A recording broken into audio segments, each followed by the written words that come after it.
RSS के मोहन भागवत जी ने कहा, जाति भगवान ने नहीं पंडितों ने बनाई है। सच क्या है?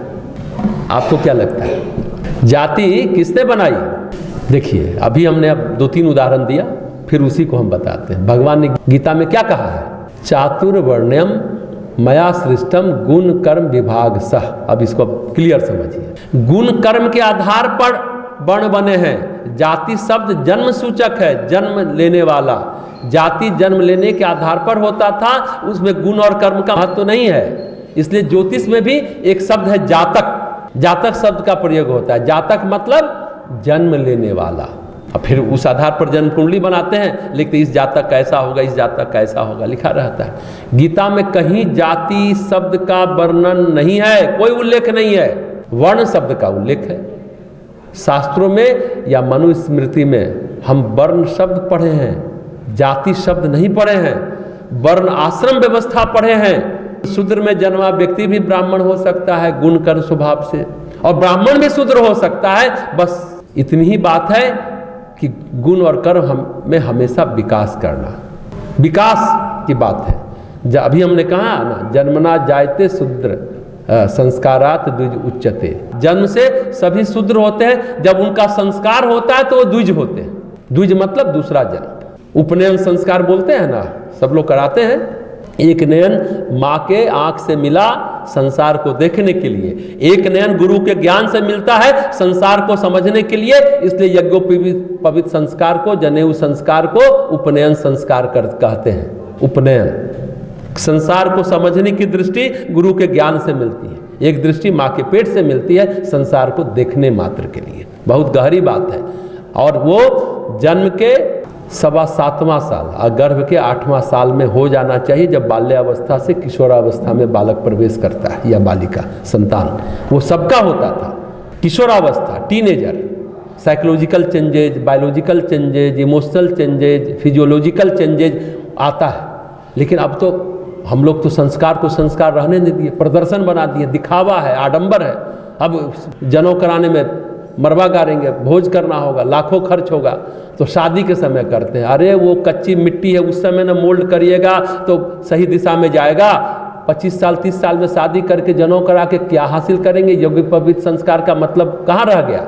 उद्देश्य कहाँ पूरा हुआ? ये विकृति हम लोग के यहाँ है। यज्ञोपवीत संस्कार एकदम कच्ची मिट्टी जब रहती है, किशोरावस्था, टीनेजर, उसी समय, वो चेंजेज के समय करना चाहिए। उसी समय पुरुषार्थ सिखाया जाता है। किशोरावस्था क्या है? पुरुषार्थ को प्राप्त करना। बाल्यावस्था में तो जो पूर्व जन्म का कर्म है उस हिसाब से चल रहा है। पुरुषार्थ करके हम अपने प्रारब्ध को ठीक कर सकते हैं। यह है उपनयन संस्कार। यह है बाल्यावस्था से किशोरावस्था में प्रवेश करने की स्थिति में ये कराना, ताकि पुरुषार्थी बने, मेहनती हो। माँ बाप उसको मेहनत करना सिखावे। दौड़ करके बेटा को बहुत प्यार करती है तो माँ दौड़ दौड़ करके पानी देगी, उसको हिलने डुलने नहीं देती है। बेटा है, हाय बेटा, हाय बेटा। वो बच्चे का सबसे बड़ी दुश्मन उसकी माँ होती है, जिस बच्चे से काम नहीं कराया जाता। जिस बच्चे को कि नहीं पढ़ते रहो बेटा, एकदम मुंह में कटोरी में दे के चम्मच से खिलाती रहती है 15 वर्ष तक, वो सब गलत है। या आप बच्चे को खोखला कर रहे हैं, ये कभी मत करिएगा। तो हाँ, तो जन्म से हम लोग बात कर रहे थे। जन्म से सभी व्यक्ति शूद्र होते हैं। संस्कार के बाद उनका द्विज यानी दूसरा जन्म हुआ, हो सकता है। संस्कार के बाद विश्वरथ से विश्वामित्र बन गए, क्षत्रिय से ब्राह्मण बन गए, विश्वामित्र कहलाए। और नहीं भी हो सकता है। अब परशुराम क्या हो गए? ब्राह्मण जाति में पैदा होकर क्षत्रिय बन गए। बोलेंगे कैसे? उन्होंने तो क्षत्रिय का नाश किया था। नाश करना मतलब क्षत्रिय वाला कर्म किए ना। गुण कर्म से परशुराम ब्राह्मण होते हुए क्षत्रिय कहलाए, क्षत्रिय बन गए। क्षत्रिय बनकर क्षत्रिय का नाश किए। वैश्य लोग भी वैश्य का नाश करते हैं, ब्राह्मण भी ब्राह्मण का नाश करते हैं। गांव की एक कहावत है ना, हम पिछली बार भी बताए थे, बामन कुकुर नाऊ जाति देख गुर्राऊ। ये सुना, एक गांव की कहावत है, बामन कुकुर और नाऊ जाति देख गुर्राऊ। कुत्ता कुत्ता को देख के गुर्राता है, ये तो आप लोगों ने देखा होगा। उसी तरह नाई भी, दूसरा नाई आएगा तो उसको सबसे ज़्यादा कष्ट होता है, बहुत लड़ता है। मेरी व्यवस्था थी, यहाँ ये घुस गया। अब ब्राह्मण पूजा करने गया, दूसरा ब्राह्मण आ जाए तो देखिए मेरे क्षेत्र में सेंध लगा रहा है, घुसपैठ कर रहा है, गुर्राता है, तो नाश करता ही है सब। तो गीता में भगवान ने लिखा वर्ण व्यवस्था गुण और कर्म के आधार पर है। जाति जन्म के आधार पर नहीं है। जाति है जन्म के आधार पर और गुण कर्म के आधार पर वर्ण है। भगवान ने जो 4 वर्ण की बात कही है, दरअसल है क्या? ये 4 वर्ण है क्या? ये पर्सनालिटी को डिफाइन करते हैं। साइकोलॉजी में पढ़ते हैं ना, टाइप ऑफ पर्सनालिटी। ये व्यक्तित्व के प्रकार हैं, शरीर के प्रकार नहीं है। घर में कोई बच्चा है ना, मंद बुद्धि का होता है, तीव्र बुद्धि का नहीं होता है, लेकिन श्रम करता है, श्रमशील होता है, तो वो शूद्र है, चाहे वो किसी घर में पैदा लिया। कालिदास कौन थे? ब्राह्मण कुल में पैदा लिए थे। आज जिस डाल पर बैठे थे उसी डाल को काट रहे थे, तो क्या कहलाएंगे? शूद्र कहलाएंगे। लेकिन पत्नी मिली तो फिर वो शूद्र से ब्राह्मण कहलाए। ब्राह्मण कुल में पैदा लिए थे लेकिन शूद्र थे, बुद्धि से बन गए, फिर बुद्धि से ब्राह्मण। कहने का मतलब है कोई व्यक्ति सांसारिक बातों में प्रवीण है, लेन देन में चतुर है, हिसाब किताब में, तो क्या है? वैश्य है। कोई स्वभाव से पराक्रमी है तो क्षत्रिय है। देखिए एक बात देखिएगा, वैश्य आपको धन दे सकता है, दान कर सकता है, जीवन नहीं दे सकता। धन दे सकता है, जीवन नहीं दे सकता वैश्य। यही फर्क है वैश्य और क्षत्रिय में। लेकिन क्षत्रिय आपको जीवन दे सकता है। क्षत्रिय आपको जीवन दे सकता है। क्षत्रिय जीवन त्यक्ता, वो जान पर खेल जाता है। चंद्रशेखर आजाद जान पर खेल गए देश के लिए। कौन थे? वो तो तिवारी जी थे, पंडित जी थे, पर वास्तव में क्षत्रिय थे। जिनके अंदर शौर्य और साहस है वो है क्षत्रिय। वैश्य में बुद्धि ज्यादा है, शौर्य और साहस उसके व्यक्तित्व में नहीं है, कम है। हिसाब किताब ज्यादा लगाता है, दान देगा पर जान नहीं देगा। अब बताइए, जनरल मानिक शाह थे, लेफ्टिनेंट जनरल जगजीत सिंह अरोरा, 1971 का युद्ध हुआ था पाकिस्तान से, 90,000 सैनिकों का सरेंडर कराया था। ये क्या है? क्षत्रिय है ना। अब कोई राव में भर्ती हुआ, पाकिस्तान में मुल्ला बनकर जासूसी किया, राव में भर्ती होकर। किसी को पता है कौन था? अजीत डोभाल मुल्ला बनकर के थे, जान पर खेल गए थे, तो वो क्षत्रिय हैं। पाकिस्तान में मुल्ला बनकर के जासूसी करना राव के अधिकारी का ये सामान्य बात है। जान पर खेल गए, सामान्य व्यक्ति को तो ऐसे भी भय लगेगा। वहां पकड़े भी गए थे, कान में छेद था उनको, उत्तराखंड के है ना, कान में छेद था। बोले तुम तो मौलवी नहीं है, टोपी पहनते थे साहब, बोले मौलवी कान छेदाता नहीं है। अब वो डरे, पकड़े गए थे ना, मस्जिद में बड़ा नमाज पढ़ते थे, अजान करते थे। लेकिन जो व्यक्ति उनको पकड़ा वो भी बोला घबराओ मत, वो भी दिखाया कि हम भी कलावा बांधे हैं, मुस्लिम है, मतलब वो भी राव का ही आदमी था, बच गए। ये बड़ा अद्भुत प्रसंग है, उनका संस्मरण ये सब जाना कीजिए। सुन करके मन पॉजिटिव हो जाता है, उत्साह से भर जाता है, अद्भुत रोमांच होता है। तो जिस व्यक्ति के अंदर सोच विचार है, चिंतन मनन है, विचारशील है, वो स्थिर होकर चिंतन मनन कर सकता है, वो क्या कहलाएगा? अनुसंधान कर सकता है, तो ब्राह्मण है। दुनिया में खाली शूद्र चाहिए उससे काम चलेगा, सिर्फ वैश्य चाहिए उससे काम चलेगा, सिर्फ क्षत्रिय चाहिए तो काम चलेगा? ब्राह्मण भी चाहिए। दुनिया को वैज्ञानिक चाहिए कि नहीं चाहिए? बताइए। ये जितने सारे वैज्ञानिक है सारे ब्राह्मण हैं। आइंस्टीन ब्राह्मण है, आइंस्टीन को हम क्या कहेंगे? ब्राह्मण कहेंगे। जैसा हमने कहा, श्रम की क्षमता जिसके अंदर है, सोचने की क्षमता जिसके अंदर है, जीवन देने की क्षमता जिसके अंदर है, जोड़ घटाव करने की क्षमता, बुद्धि जिसके अंदर ज्यादा चलता है, ये सब कौन है? Type of personality. ये ऊंचा नीचा नहीं है, सबकी जरूरत है समाज को। जिधर आप विकास कर लीजिए, आपकी प्रवृत्ति, वृत्ति, स्वभाव, संस्कार क्या, उस हिसाब से अपने रुचि के अनुसार अपने व्यक्तित्व का विकास हम सभी करते हैं अपने अपने घर में। एक ही घर में अब कोई शिक्षक हो गया, कोई फौज में चला गया, कोई दुकान खोल लिया। कर्म के आधार पर वर्ण का विभाजन था, जन्म के आधार पर वर्ण विभाजन नहीं था। अरे मंद बुद्धि भी तीव्र बुद्धि वाला बन सकता है ना। एक शूद्र के अंदर भी ब्राह्मण बनने की संभावना है, एक वैश्य के अंदर भी क्षत्रिय बनने की संभावना है। कोई गुप्ता जी सेना में नहीं जाते क्या? जाते हैं ना। तो क्या कहिएगा? ये जन्म से नहीं है, कुल और वंश के आधार पर नहीं है, ये गुण कर्म यानी व्यक्तित्व के आधार पर है। अभी एक शंकराचार्य जी ने भी क्या कह दिया, मोहन भागवत जी को चुनौती दिया कि जाति भगवान ने बनाई है, पर सच्चाई ये नहीं है। गीता में कहीं भी जाति शब्द का प्रयोग नहीं है, 700 श्लोक है। अब हम शंकराचार्य की तरह विद्वान नहीं है, पर गीता में हमने देखा है एक शब्द जाति नहीं है। अच्छा, क्या पुराने जमाने में हर ब्राह्मण ऋषि हो जाता था क्या? नहीं ना होता था। आज के जमाने में हर प्रोफेसर वैज्ञानिक होता है क्या? नहीं ना है। जबकि प्रोफेसर और साइंटिस्ट का रैंक एक ही होता है, सैलरी भी वही होती है, जो पढ़ा रहा है वो आवश्यक नहीं है कि वो शोध कार्य किया भी हो, और कोई अध्यापन नहीं कर रहा है लेकिन शोध कार्य किया है। हाँ, कई जो रिसर्च करने वाले वैज्ञानिक को पढ़ाते भी हैं। देखिए, इसको ध्यान से समझिएगा, जो विद्वान है पढ़ाता है वो विद्वान है, मुनि कहलाएगा, और जो रिसर्च करता है, शोध करता है, वो क्या है, वैज्ञानिक है, वो क्या कहलाता है, ऋषि। ऋषि और मुनि का फर्क समझिए, मुनि विद्वान होता है, ऋषि वैज्ञानिक होता है, इस तरह से समझिएगा। हाँ, प्रोफेसर भी ऋषि हो सकता है ना, यानी विद्वान जो है पढ़ाता है वो भी कल रिसर्च करके वैज्ञानिक बन सकता है, और कुछ वैज्ञानिक भी पढ़ाते हैं। देखिए, गीता में भगवान ने एक भी जगह नहीं कहा ब्राह्मणा नाम, उन्होंने क्या कहा, महर्षि नाम भृगु नाम। जैसे बोलते हैं ना, छंदों में मैं गायत्री छंद हूँ, कहते हैं वृक्षों में मैं पीपल हूँ, उसी तरह कहते हैं महर्षियों में मैं भृगु हूँ। ये नहीं कहते कि मैं ब्राह्मणों में भृगु हूँ, महर्षियों में भृगु हूँ।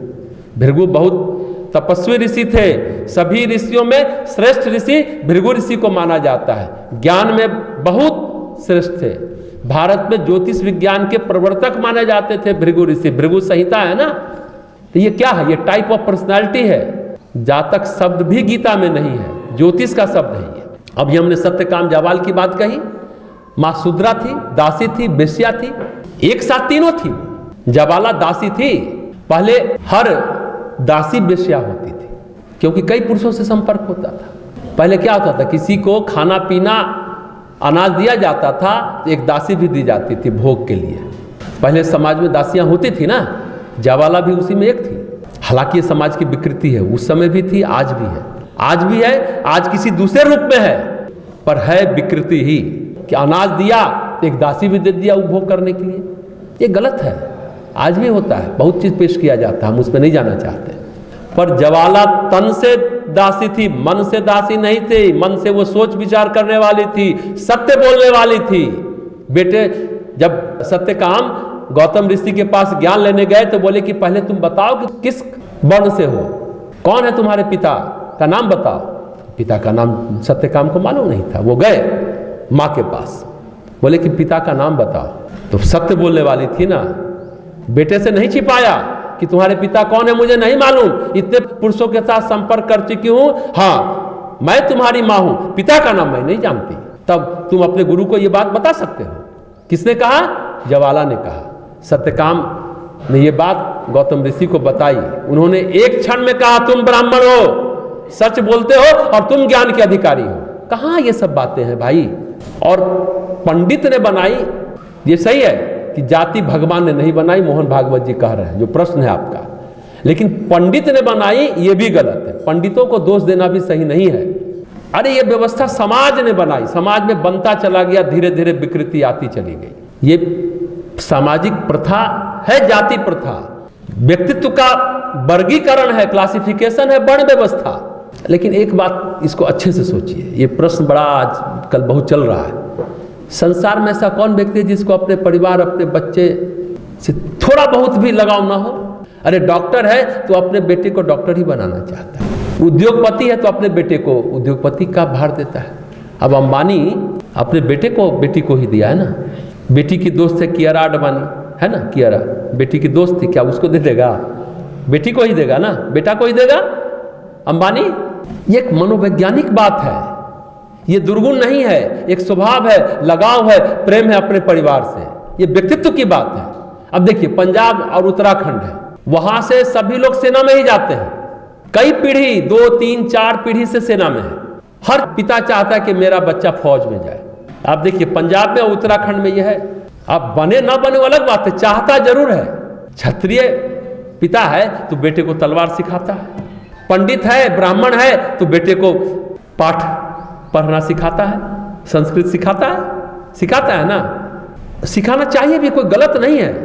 हाँ, लेकिन अब वो जबरदस्ती सिखाए, वो पंडित नहीं बनना चाहता, वो तलवार नहीं भांजना चाहता, जबरदस्ती मत कीजिए। हम हमेशा बोलते हैं आप उसके गुण कर्म स्वभाव को देखिए, उसकी रुचि को देखिए, उसकी प्रतिभा को देखिए, उसके पोटेंशियल को देखिए, उसकी क्षमता को देखिए। गुलाब के फूल में आप कमल नहीं खिला सकते। उसका संस्कार अगर गुलाब के फूल का है, आप वो बनना चाहता है सिंगर, आप बनाना चाहते हैं उसको डॉक्टर, न सिंगर बन पाएगा, ना डॉक्टर बन पाएगा, और गड़बड़ा जाएगा। इसलिए बच्चों को उसकी क्षमता के आधार पर और उसको निर्णय लेने दीजिए, और उसके निर्णय में आप सहयोग करिए। ये बात बहुत समझने की बात। अब हमारे एक मित्र हैं, लिखने पढ़ने वाले व्यक्ति हैं, हम समझते सैकड़ों लोगों को उन्होंने पीएचडी करा दिया। उनके आसपास एक भी व्यक्ति ऐसा नहीं है जो पीएचडी ना हो। अद्भुत बात है, सैकड़ों नहीं हजारों को करा दिया। हम क्या बोले आपको। तो आदमी को चाहिए अपने वृत्ति के अनुसार अपने व्यक्तित्व को विकसित करिए। कुछ और नहीं भी हुए तो टाइप ऑफ पर्सनालिटी है। अब विक्रम साराभाई कौन थे जानते हैं? बताइए कौन है विक्रम साराभाई? साइंटिस्ट है, स्पेस सेंटर उन्हीं के नाम पर है ना, सब है ना, रिसर्च सेंटर। अब उनको एपीजे कलाम पसंद आए, उनकी प्रतिभा थी। अब वो तो मछुआरा थे लेकिन प्रतिभाशाली थे। डॉक्टर कलाम को कौन आज नहीं जानता? विक्रम साराभाई ने उनको प्रमोट किया था। जिस तरह अम्बेडकर को गायकवाड़ महाराज बड़ौदा के थे, उन्होंने प्रमोट किया, वैज्ञानिक हो गए। अब जाति को देखे थे क्या विक्रम साराभाई कलाम साहब का? अरे देखिए, जब विश्व पुरुष की कल्पना की गई थी तो क्या कहा गया? पैर शूद्र है, पेट वैश्य है, बाह क्षत्रिय है और सिर ब्राह्मण है। ये वेद में है, पुरुष सूक्त में विश्व पुरुष की कल्पना है। ये पूरे शरीर का भार किस पर है? पैर पर है। पूरे समाज का भार कौन ढो रहा है आज? शूद्र ढो रहा है, जो सेवा करते हैं। जितना नौकरी करने वाले सभी शूद्र हैं, चाहे वो डॉक्टर हो, साइंटिस्ट हो, आईएएस हो, डीएम हो, आकि इंजीनियर हो, सब सेवा कर रहे हैं ना। सेवा के बदले पैसा ले रहे हैं तो शूद्र हैं, उन्हीं पर सारा भार है। और जब आप किसी से मिलते हैं, सम्मान देना होता है तो क्या करते हैं? पैर छूते हैं। हमेशा समाज में शूद्र का सम्मान हुआ है, क्योंकि हम पैर छूते हैं। और गुस्सा आता है तो कहाँ थप्पड़ मारते हैं? गाल में। हमेशा ब्राह्मण को थप्पड़ लगा, क्योंकि वो दिशा देता है ना। गलत दिशा बताया तो थप्पड़ लगा। आई बात समझ में? लेकिन पैर छूते हैं हम लोग। अब तो हम लोग पाँव लागी ठेहुना छू देते हैं, ये तो विकृति है।